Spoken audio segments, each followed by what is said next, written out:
we've heard the names of the coaching candidates. Does ties to Donovan Mitchell, is that important? Is Donovan Mitchell, is the coach being a Donovan Mitchell guy important? And the other thing is, are there any names that kind of intrigue you that you think check a lot of the boxes? Yeah, I mean, first of all, to answer your first question with Donovan Mitchell, yeah, I mean, you don't want to hire somebody he doesn't like. I think that that's the big thing. You want to hire somebody that he believes in and has a pretty good sense. And I'll say this about Donovan Mitchell: when the Utah Jazz gutted that roster, and Quinn Snyder, who is Donovan Mitchell's favorite, and in fact, if Quinn Snyder were available, now the coach of the Hawks, but if he were available, he'd already be the Cavs coach. That's how much Donovan Mitchell likes him. But unfortunately, for that situation, Quinn Snyder is not going anywhere with the Hawks. So I think that there is a significance in that. Donovan Mitchell will stay. When the Jazz gutted that team, and they hired Will Hardy, Donovan Mitchell came out and said, "Look, I'm here. I'm not going anywhere. I'm under contract here, and I'm going to play as hard as I always do." So I think that the Cavs have that working in their favor. Will Hardy, who was the Jazz coach, got hired as a Jazz coach to replace Quinn Snyder, was an unknown. And Donovan Mitchell was saying, "Yeah, I'm here. This is my team." So then the Jazz, of course, traded him to Cleveland. But I think that works in the Cavs' favor when hiring a coach. They know Donovan Mitchell's personality. They know he's not super picky. And I think it's just a matter of, if Donovan Mitchell doesn't want to play for this guy, we're not going to interview him. That's what it comes down to.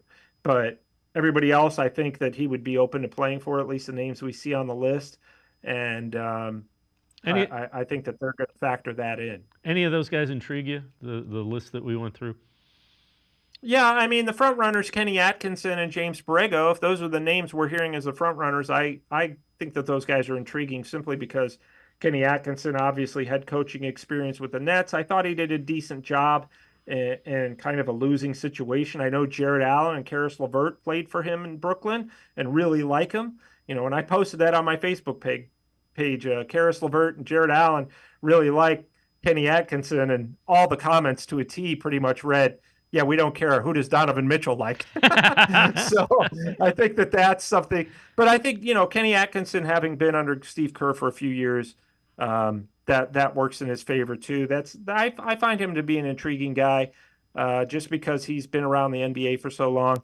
James Borrego, to me, was an excellent coach in Charlotte. The team won 10 more games in each of his final 3 seasons. So I think they went from 23 to 33 to 43 in his final 3 seasons. So, obviously, and now he's coaching under Willie Green with David Griffin's New Orleans Pelicans. So I think both of those guys have a lot of experience, a lot of know-how. Borrego comes from the San Antonio Spurs coaching tree. So, I don't think you could go wrong with either one of those guys, but I think they're just the early front runners. I don't think that they're like clear-cut favorites. I think we're going to see a lot more names mentioned, a lot more names factored in.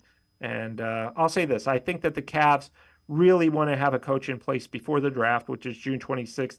And I've posted this on HoopsWire multiple times. They really, really want a coach in place before that whole Donovan Mitchell extension thing happens, presumably in early July.